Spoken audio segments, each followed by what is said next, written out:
ಎಲ್ಲರಿಗೂ ನಮಸ್ಕಾರ. ಇವತ್ತಿನ ಈ ಒಂದು ಆಳವಾದ ಚರ್ಚೆಗೆ ಸ್ವಾಗತ. ನಾವು ಪ್ರತಿದಿನ ನೋಡುವ ಆ ಒಂದು ಕುತೂಹಲಕಾರಿ ವಿಷಯದ ಬಗ್ಗೆ ಇವತ್ತು ಮಾತಾಡೋಣ. ಅಂದ್ರೆ ಈಗ ಸತತವಾಗಿ 2 ಗಂಟೆ ಹೈ ಗ್ರಾಫಿಕ್ಸ್ ಗೇಮ್ ಆಡಿದಾಗ ನಮ್ಮ ಟ್ಯಾಬ್ಲೆಟ್ ಬೆರಳು ಸುಡುವಷ್ಟು ಬಿಸಿಯಾಗುತ್ತೆ ಅಲ್ವಾ? ಹೌದು, ಖಂಡಿತ. ಹಾಗೆಯೇ ಬ್ರೆಡ್ ಟೋಸ್ಟರ್ ಒಳಗೆ ನೋಡಿದಾಗ ಅದು ಕೂಡ ಆ ಕೆಂಪಾಗಿ ಬೆಳಗುತ್ತೆ. ಅದೇ, ಅರೆ ಇದ್ಯಾಕೆ ಹೀಗೆ ಆಗತ್ತೆ ಅಂತ ಯೋಚನೆ ಬಂದಿರ್ಬೋದು. ಇದು ಕೇವಲ ಯಂತ್ರಲು ದೋಷ ಅಲ್ಲವೇ ಅಲ್ಲ. ಇಂದಿನ ನಮ್ಮ ನೋಟ್ಸ್ ಪ್ರಕಾರ ಈ ಕಣ್ಣಿಗೆ ಕಾಣದ ಎಲೆಕ್ಟ್ರಿಸಿಟಿ ಒಳಗೆ ಹೋದಾಗ ಯಂತ್ರಗಳು ಯಾಕೆ ಬಿಸಿಯಾಗ್ತವೆ ಅನ್ನೋದು ತುಂಬಾ ಇಂಟ್ರೆಸ್ಟಿಂಗ್ ಆಗಿದೆ. ಇದು ಮ್ಯಾಜಿಕ್ ಖಂಡಿತ ಅಲ್ಲ. ಇದನ್ನೇ ನಾವು ಎಲೆಕ್ಟ್ರಿಸಿಟಿಯ ಹೀಟಿಂಗ್ ಎಫೆಕ್ಟ್ ಅಂತ ಕರೆಯೋದು. ವೈರೊಳಗೆ ಎಲೆಕ್ಟ್ರಿಸಿಟಿ ಹರಿಯುವಾಗ ಈ ತರ ಆಗುತ್ತೆ. ಓಹೋ, ಅಂದ್ರೆ ಈ ಬಿಸಿಯಾಗುವ ಪ್ರಕ್ರಿಯೆ ಬಗ್ಗೆ ತಿಳಿಯೋ ಮುನ್ನ ಆ ಎಲೆಕ್ಟ್ರಿಸಿಟಿ ಎಷ್ಟು ವೇಗವಾಗಿ ಕೆಲಸ ಮಾಡುತ್ತದೆ ಅನ್ನೋದನ್ನ ಅರ್ಥ ಮಾಡ್ಕೊಳ್ಬೇಕಲ್ವಾ? ಹೌದು, ಅದನ್ನೇ ಎಲೆಕ್ಟ್ರಿಕ್ ಪವರ್ ಅಂತಾರೆ. ಪವರ್ ಅಂದ್ರೆ ಎಲೆಕ್ಟ್ರಿಸಿಟಿ ಎಷ್ಟು ವೇಗವಾಗಿ ಶಕ್ತಿಯನ್ನು ಬಳಸುತ್ತದೆ ಅನ್ನೋ ಅಳತೆ, ಗೊತ್ತಾ? ಅಂದ್ರೆ ಈ ಪವರ್ಗೂ ಬಿಸಿಯಾಗೋದಕ್ಕೂ ಸಂಬಂಧ ಇದೆಯಾ? ನಮ್ಮ ನೋಟ್ಸ್ನಲ್ಲಿ ವಾಟ್ ಮತ್ತೆ ಕಿಲೋವಾಟ್ ಬಗ್ಗೆ ಉಲ್ಲೇಖ ಇದೆ. ಕರೆಕ್ಟ್. 1000 ವಾಟ್ ಸೇರಿದ್ರೆ 1 ಕಿಲೋವಾಟ್ ಆಗ್ತದೆ. ಇಲ್ಲಿ ನಾವು ಕಾಂಪ್ಲೆಕ್ಸ್ ಫಾರ್ಮುಲಾಗಳನ್ನು ಬಿಟ್ಟು ಲಾಜಿಕ್ ನೋಡೋಣ. ಎಲೆಕ್ಟ್ರಿಸಿಟಿ ಕೆಲಸ ಮಾಡಲು ಮುಖ್ಯವಾಗಿ 3 ಅಂಶಗಳಿವೆ: ಆ ವೋಲ್ಟೇಜ್, ಕರೆಂಟ್ ಮತ್ತು ರೆಸಿಸ್ಟೆನ್ಸ್. ಓಕೆ, ಇದನ್ನ ನಾವು ಹೇಗೆ ಊಹಿಸ್ಕೋಬೋದಾ? ವೋಲ್ಟೇಜ್ ಅಂದ್ರೆ ಆ ಹಿಂದಿನಿಂದ ತಳ್ಳುವ ಶಕ್ತಿ, ಅಂದ್ರೆ ಪುಷ್ ಮಾಡೋದು. ಸರಿ. ಹಾಗೆ ಕರೆಂಟ್ ಅಂದ್ರೆ ಪೈಪ್ನಲ್ಲಿ ನೀರು ಹರಿಯುವ ಹಾಗೆ ಎಲೆಕ್ಟ್ರಿಸಿಟಿ ಹರಿಯೋದು. ಮತ್ತೆ ರೆಸಿಸ್ಟೆನ್ಸ್ ಅಂದ್ರೆ ಒಂಥರ ಟ್ರಾಫಿಕ್ ಜಾಮ್ ತರ, ಅಂದ್ರೆ ವಿದ್ಯುತ್ ಹರಿಯಲು ಅಡ್ಡಿಪಡಿಸುವ ಅಂಶ. ನಿಖರವಾದ ಹೋಲಿಕೆ ಇದು.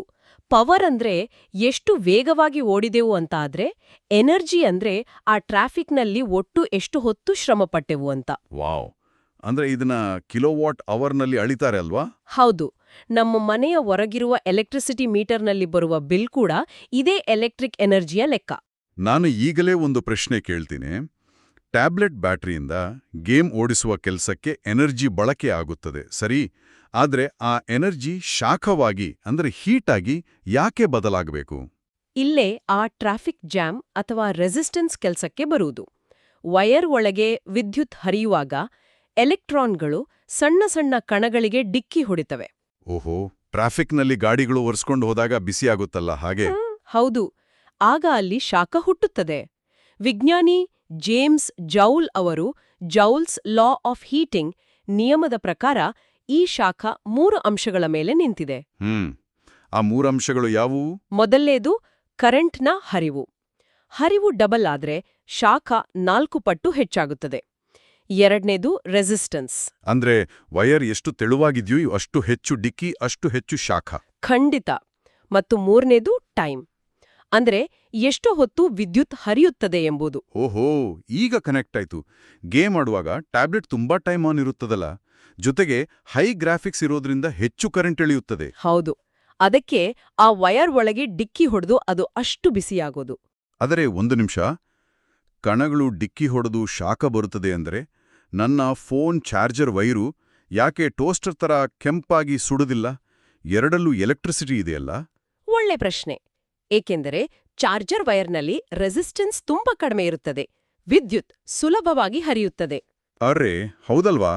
ಆದರೆ ಬ್ರೆಡ್ ಟೋಸ್ಟರ್ ಹಾಗೆ ಬಟ್ಟೆ ಇಸ್ತ್ರಿ ಮಾಡುವ ಎಲೆಕ್ಟ್ರಿಕ್ ಅಯನ್ಸ್ ಮತ್ತು ಚಳಿಗಾಲದ ಎಲೆಕ್ಟ್ರಿಕ್ ಹೀಟರ್ಗಳಲ್ಲಿ ಉದ್ದೇಶಪೂರ್ವಕವಾಗಿಯೇ ಹೆಚ್ಚು ರೆಸಿಸ್ಟೆನ್ಸ್ ಇರುವ ವಿಶೇಷ ವೈರ್ಗಳನ್ನು ಬಳಸಿರ್ತಾರೆ. ಅಂದ್ರೆ ವಿದ್ಯುತ್ತಲ್ಲಿ ಜಾಮ್ ಆಗಿ ವಿಪರೀತ ಡಿಕ್ಕಿ ಹೊಡೆದು ದೊಡ್ಡ ಮಟ್ಟದ ಶಾಖ ಉತ್ಪತ್ತಿಯಾಗುತ್ತದೆ. ನಿಖರವಾಗಿ. ನಮಗೆ ಬೇಡವಾದಾಗ ಇದು ಕೇವಲ ಹೀಟಿಂಗ್ ಎಫೆಕ್ಟ್ ಆದರೂ, ಬೇಕಾದಾಗ ಇದನ್ನೇ ನಾವು ಉಪಯುಕ್ತ ಯಂತ್ರಗಳಾಗಿ ಬದಲಾಯಿಸಿಕೊಂಡಿದ್ದೇವೆ. ವಾವ್, ಇದು ಭಾರಿ ಉಪಾಯ. ಹಾಗಾದರೆ ನಮ್ಮ ಮನೆಯನ್ನ ರಕ್ಷಿಸುವ ಫ್ಯೂಸ್ನ ಕಥೆ ಏನು? ಅದು ಒಂದು ಸಣ್ಣ ವೈರ್ ತಾನೆ? ಹೌದು. ಹೊರಗಡೆಯಿಂದ ಒಮ್ಮೆಲೆ ವಿಪರೀತ ಎಲೆಕ್ಟ್ರಿಸಿಟಿ ಬಂದರೆ ಈ ನಿಯಮದ ಪ್ರಕಾರ ಆ ಸಣ್ಣ ಫ್ಯೂಸ್ ವೈರ್ ವಿಪರೀತ ಬಿಸಿಯಾಗುತ್ತದೆ. ಅರ್ರೆ, ಆಮೇಲೆ ಏನಾಗುತ್ತೆ? ಅದು ಶಾಖವನ್ನು ತಡೆಕೊಳ್ಳುವ ಬದಲು ಕರಗಿ ಹೋಗಿ ಸರ್ಕ್ಯೂಟ್ ಅನ್ನು ಕಟ್ ಮಾಡುತ್ತದೆ. ವಾವ್! ಅಂದ್ರೆ ಫ್ಯೂಸ್ ಎಂಬುದು ಮನೆಯ ಉಳಿದ ಟಿವಿ, ಫ್ರಿಡ್ಜ್ ಯಂತ್ರಗಳನ್ನು ಉಳಿಸಲು ಆ ಶಾಖವನ್ನು ತಾನೇ ತೆಗೆದುಕೊಂಡು ತನ್ನನ್ನೇ ಬಲಿಕೊಡುವ ಒಂದು ಸೈನಿಕನಿದ್ದಂತೆ. ಅಕ್ಷರಶಃ ಹೌದು. ಆ ಸಣ್ಣ ವೈರ್ ಕರಗದೇ ಇದ್ರೆ ಇಡೀ ಮನೆಯ ವೈರಿಂಗ್ ಸುಟ್ಟು ಹೋಗುವ ಅಪಾಯ ಇರ್ತದೆ. ಒಟ್ಟಿನಲ್ಲಿ ನಮ್ಮ ಇಂದಿನ ಸೋರ್ಸ್ಗಳಿಂದ ನಾವು ಕಲಿಯುವುದು ಬಹಳಷ್ಟಿದೆ.